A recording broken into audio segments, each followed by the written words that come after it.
తెలంగాణ రాష్ట్రంలో పల్లారెడ్డి విద్యా సంస్థలు, పల్లా రాజేశ్వర్ రెడ్డి విద్యా సంస్థలు, అనురాగ్తో పాటు ఇతర అతని సిస్టర్ కన్సర్న్స్ డెవలప్మెంట్ గురించి చీకటి జీవోలు 80కి పైగా తీశారు.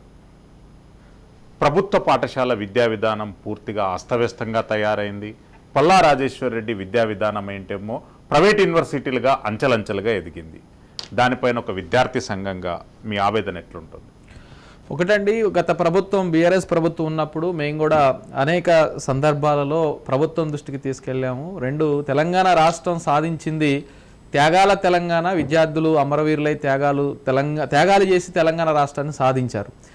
కానీ త్యాగాల తెలంగాణలో ఆనాడు ప్రభుత్వ యూనివర్సిటీలను మీరు బాగు చేయండి, ప్రభుత్వ యూనివర్సిటీలకు నిధులు ఇవ్వండి, ప్రభుత్వ యూనివర్సిటీల్లో ఖాళీగా ఉన్న పోస్టులు భర్తీ చేయండి, ప్రభుత్వ యూనివర్సిటీలలో మీరు నిధులు ఇచ్చి అభివృద్ధి చేసి హాస్టళ్లను మెస్సులను బాగు చేసి విద్యార్థులు పరిశోధనల కోసం ప్రోత్సాహం ఇవ్వండి అని చెప్పేసి ప్రభుత్వాన్ని అడిగితే ప్రభుత్వ యూనివర్సిటీలను 1% కూడా ₹1 కూడా అభివృద్ధి కోసం కేటాయించినటువంటి గత బీఆర్ఎస్ ప్రభుత్వం, టీఆర్ఎస్ ప్రభుత్వం ప్రైవేట్ యూనివర్సిటీలకి, అందులోనూ తమ అనుయాయులైనటువంటి ఎవరైతే ఇప్పుడు పల్లా రాజశేఖర్ గారు కావచ్చు, మల్లారెడ్డి గారు కావచ్చు, ఇట్లాంటి వాళ్ళందరికీ గత ప్రభుత్వం ప్రైవేట్ యూనివర్సిటీలు ఇచ్చింది. ఈరోజు ఆ యూనివర్సిటీల్లో వసతులు ఏంటి, విద్యార్థులకు ఇస్తున్నటువంటి సౌకర్యాలు ఏంటి, లేదనంటే తీసుకుంటున్న ఫీజులు ఏంటి, అక్కడ ఫీజుల మీద నియంత్రణ ఎవరు చేస్తారు, ఆ ఫీజులు వాళ్ళే ఎట్లా నిర్ణయించుకుంటా ఉన్నారు, దానికి అనుబంధంగా ఇంకొక కొన్ని కాలేజీల క్యాంపస్లు, దానికి అనుబంధంగా మెడికల్ కాలేజీలు.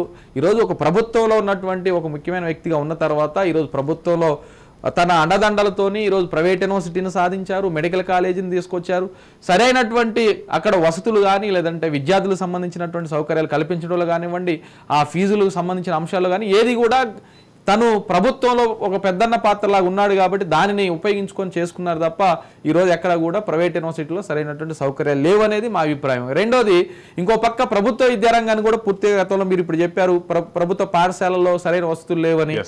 ఆ ప్రభుత్వ పాఠశాల సరూర్నగర్ లో ఒక పాఠశాల పరిస్థితి గురించి national human rights commission direct గా రెస్పాండ్ అవ్వడమే కాకుండా కేసు నమోదు చేసింది. సరూర్నగర్ మండలంలో ఉన్నటువంటి పాఠశాలలో సుమారు 600 మంది విద్యార్థినులుంటే ఒక్క మూత్రశాల అంటే ఒక్క టాయిలెట్ కూడా లేకపోవడం అనేటటువంటిది ఎన్హెచ్ఆర్సీ సీరియస్గా స్పందించింది. ప్లీజ్. ఇదండి, అదే మీరు 600 మంది అంటున్నారు, అక్కడ ఉంది 2000 మంది అండి. సరూర్ నగర్లో గర్ల్స్ జూనియర్ కాలేజు గతంలో ఒక పెద్ద ఇష్యూ అయింది. ఆనాడు ఉన్నటువంటి తెలంగాణ రాష్ట్రంలో ప్రధానంగా విద్యాశాఖ మంత్రిగా ఉన్నటువంటి సబితా ఇంద్రారెడ్డి గారి యొక్క సొంత నియోజకవర్గంలో ఒక భాగమైనటువంటి మండలం. ఆ రోజు 1500 మందికి పైగా కాలేజీ విద్యార్థులు, ఇంకో పక్కన ఉన్నటువంటి 600 మంది హై స్కూల్ విద్యార్థులు అందరూ ఉంటే ఒకే ఒక్క మూత్రశాల ఉన్నటువంటి పరిస్థితి ఉంది. విద్యార్థులే స్వచ్ఛందంగా మాకు ఇక్కడ మేము కనీసం వాష్రూమ్ పోవడానికి వాష్రూమ్ లేనటువంటి పరిస్థితి ఉంది, తిన్న తర్వాత మధ్యాహ్నం భోజనం పెడితే మా ప్లేటు కడుక్కోవడానికి నీళ్ళు లేని పరిస్థితి ఉందని చెప్పేసి విద్యార్థులే బయటకు వచ్చినటువంటి పరిస్థితి ఉంది. అలాగే ఆ రోజు చెప్పినటువంటి అంశాలు దారుణంగా చాలా కీలకమైన అంశాలు విద్యార్థులు చెప్పారు. మాకు ఆ వాష్రూమ్కి పోకుండా మేము కొన్ని టాబ్లెట్లు తీసుకుంటున్నామని కూడా చెప్పినటువంటి పరిస్థితి ఆ రోజు ఇది ఉంది. కాబట్టి ఖచ్చితంగా ఎక్కడ వాళ్ళు బాగు చేయలేదు, ప్రభుత్వ విద్యా సంస్థలను బాగు చేయకుండా, నిధులు ఇవ్వకుండా. ఇది ఒకటే కాదండి, ఈరోజు మేము అడుగుతా ఉన్నాం, ఈ రాష్ట్రంలో అత్యంత రాజకీయ కేంద్రంగా రాజకీయాలకి లేదంటే తెలంగాణ రాష్ట్ర ఉద్యమానికి ముందు భాగంలో ఉన్నటువంటి ఉస్మానియా యూనివర్సిటీ కానివ్వండి, లేదంటే వరంగల్ కాకతీయ యూనివర్సిటీ కానివ్వండి, లేదంటే తెలంగాణ యూనివర్సిటీ కానివ్వండి, పాలమూరు యూనివర్సిటీ కానివ్వండి, మహాత్మా గాంధీ యూనివర్సిటీ కానివ్వండి, ఎక్కడ ఏ ఒక్క రూపాయి ఇచ్చారు?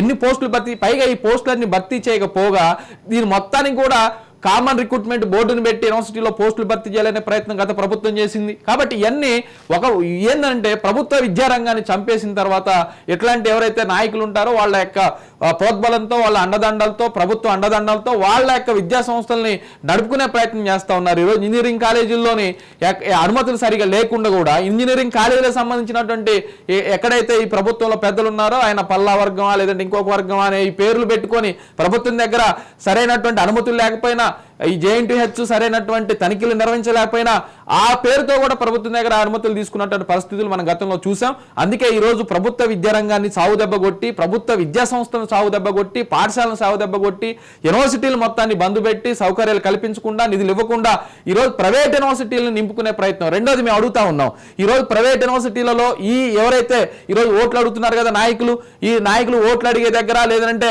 సామాన్య ప్రజలు, ఎస్సీలు, బీసీలు, ఎస్టీల దగ్గర, మైనార్టీల దగ్గర ఓట్లు అడుగుతున్నారు కదా, ఇలా ప్రైవేట్ యూనివర్సిటీలో ముందు అసలు ఈ వర్గాల విద్యార్థులకి అడ్మిషన్ ఇవ్వడానికి వీళ్ళు ఇష్టపడలేదు. ఎవరికైనా సరే ఒకటే ఫీజు అని చెప్పేసి నిర్ణయం చేశారు. అక్కడ రియంబర్స్మెంట్ స్కాలర్షిప్లు వర్తించమని చెప్పేసి నిర్ణయం చేశారు. అందుకే ఈ రోజు ఓట్లకేమో రాజకీయ నాయకులుగా 100 ఓట్లు కావాలి, కానీ వాళ్ళు విద్యా సంస్థలో చదివేటప్పుడు మాత్రం ఎస్సీ ఎస్టీ బీసీ మైనార్టీలకు మేము రిజర్వేషన్లు ఇవ్వనే పేరుతో వాదించారు. రిజర్వేషన్లు ఇవ్వమని చెప్పారు, ఫీజులు తీసుకుంటామని చెప్పారు, అందరికీ ఒకే రకమైన ఫీజు అని చెప్తున్నారు. అందుకే దీన్ని ఎవరో నియంత్రణ చేయాలి. ఈ ఫీజుల మీద ప్రభుత్వం కూడా తక్షణం స్పందించాలి. ఇట్లా అనుమతుల్లో ఎలాంటి డొల్లతనం ఉన్నా, తప్పుడు జీవోలున్నా ప్రభుత్వం విచారణ చేసి ఎంక్వైరీ చేసి ఖచ్చితంగా బాధ్యుల మీద ఎవరు ఎంతటి వారైనా చర్యలు తీసుకోవాలని కూడా మేము ఎస్ఎఫ్ఐగా ప్రభుత్వాన్ని డిమాండ్ చేస్తాం.